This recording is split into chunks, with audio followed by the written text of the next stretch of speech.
আমি এখানে কচুর লতি বানাবো। তো কচুর লতিগুলো আমি আগে থেকেই ছাড়িয়ে রেখে দিয়েছিলাম, ভালো করে ধুয়ে নিয়েছিলাম।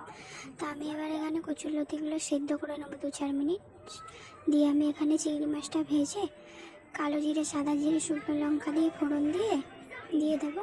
দিয়ে এবার আদা রসুনটা আমি বেটে রেখে দিয়েছিলাম, এখানে আমি এবার পেঁয়াজগুলো লাল লাল করে একটু ভেজে নেবো।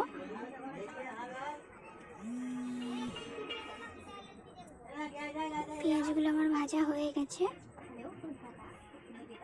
এবার আমি মশলাটা ওই মশলার জলের মধ্যে রেখে দিয়েছিলাম, আদা রসুনের মধ্যে সব কিছু একসাথে আমি দিয়ে দেবো। এবার আমি ভালো করে মশলাটা কষিয়ে নেবো। কষিয়ে নিয়ে কচুরলতিগুলো দিয়ে দেবো। কচুরলতিটা দিয়ে ভালো করে নেড়ে চেড়ে এবার আমি ভালো করে কষিয়ে নেবো। কচুরলতিটা দিয়ে ভালো করে রান্না করে নেবো।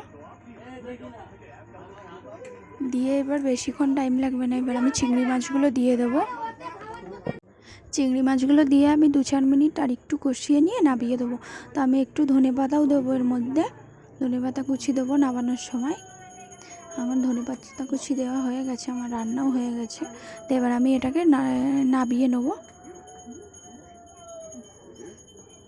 যে আমার রেডি হয়ে গেছে, দেখতেই পাচ্ছ কত সুন্দর লাগছে।